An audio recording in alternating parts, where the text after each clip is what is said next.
Oi, pessoal, tudo bem com vocês?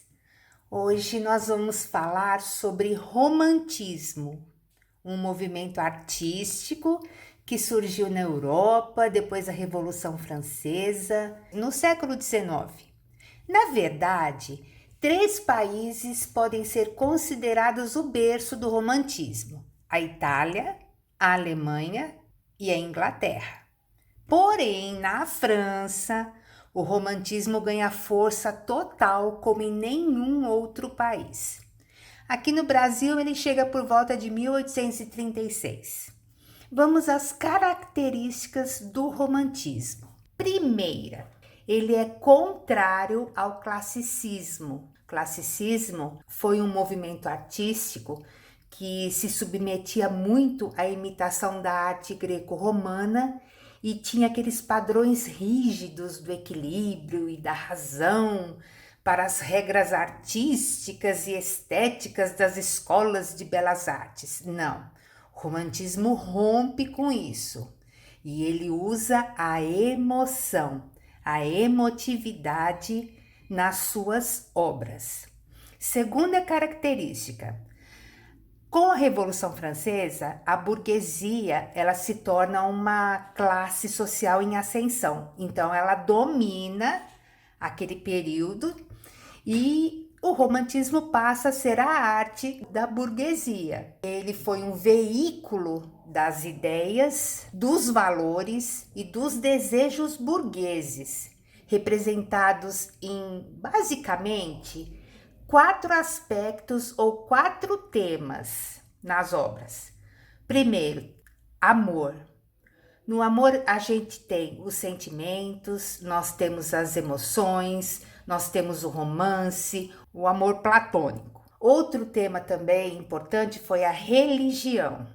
Na religião a gente tem Deus, a gente tem fé, espiritualidade, crenças, superstições. E o terceiro tema muito usado foi a nação. Na nação nós temos patriotismo e nacionalidade. Outra característica do romantismo é a subjetividade. Tanto escritores como artistas, os pintores, optaram pela emoção e intuição no lugar da objetividade racional que eu falei lá do classicismo. Pintavam de acordo não só com o que viam pela frente, mas também o que viam e o que sentiam dentro de si diante daquilo que eles estavam vendo. Retratavam em suas obras a captação do sentimento, dando pouca ênfase aos detalhes reais. Mais uma característica do romantismo é a idealização. Tudo era perfeito, tudo era bonito, porque o artista olhava para as coisas com olhos de sentimento, gente, com olhos de apaixonado. E quando a gente está apaixonado, tudo é bonito, tudo é belo, tá tudo muito bem. Era assim que o artista romântico via o mundo. Mais uma característica é a valorização do claro e do escuro, muita luz e sombra, e as cores também ganham muita vida nesse estilo romântico. Mais um detalhe é a dramaticidade e o escapismo. O que é escapismo no romantismo? O romantismo é um estilo artístico e literário que foge da realidade, ele escapa do real. Ele pode viajar tanto para o passado, retratando dramas amorosos, ou fatos históricos, ou fatos reais, valorizando o conceito de pátria, de país, de nação, de república. Ou ele pode escapar para a natureza, revelando um dinamismo equivalente às emoções humanas, ou para a morte, ele escapa para a morte heróica na guerra, ou para o suicídio por amor. Ou o romantismo também pode escapar para os sonhos e fantasias que, na maioria das vezes, se limitavam à mitologia. O romantismo aqui no Brasil, ele teve 3 fases, que muita gente fala de geração. 3 fases ou são 3 gerações. A primeira é a fase do indianismo, ou seja, a figura do índio é construída como a de um herói nacional. Essa fase também valoriza a natureza brasileira e retrata a independência do Brasil, que aconteceu em 1822. Depois nós temos a segunda fase ou segunda geração, que é a presença de um intenso sentimentalismo, a predominância do egocentrismo, ou seja, eu sou o todo-poderoso, quero que me retratem, ou a tematização do amor e da tristeza. Aquele lance de quem ama sofre. E na terceira fase, ou terceira geração, foi uma fase social, extremamente social. A presença de um forte tom de denúncia social, principalmente acerca da escravidão, que foi um período muito sofrido aqui no Brasil. Bom, então voltando lá nas características do romantismo, que são dramaticidade e mitologia, temos um artista espanhol mergulhado nas características do romantismo, que registrou momentos cruéis da população espanhola contra os invasores franceses. Sabe quem foi esse artista? Ele se chamava Francisco José de Goya. É esse aí que vocês estão vendo. Aqui está a obra com o título Saturno Devorando um Filho. Saturno Devorando um Filho é uma obra de Francisco de Goya, pertencente às chamadas pinturas negras. Ele teve essa fase das pinturas negras e elas foram realizadas no final da vida do pintor, provavelmente entre os anos de 1820 e 1823. Saturno, na mitologia romana, era o deus do tempo.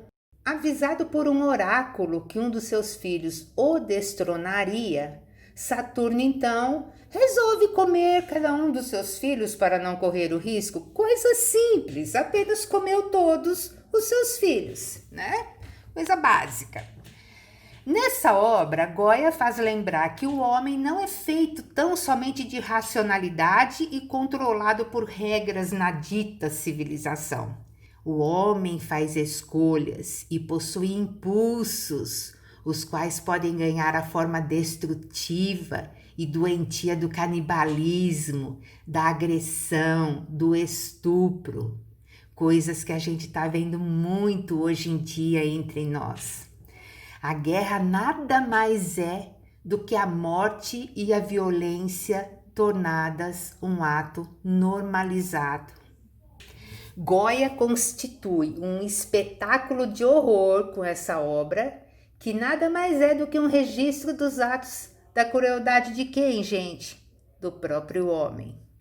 Agora que você já sabe do que se trata o romantismo e sabe um pouquinho sobre o pintor, o Goya, vamos à nossa atividade prática nas artes visuais.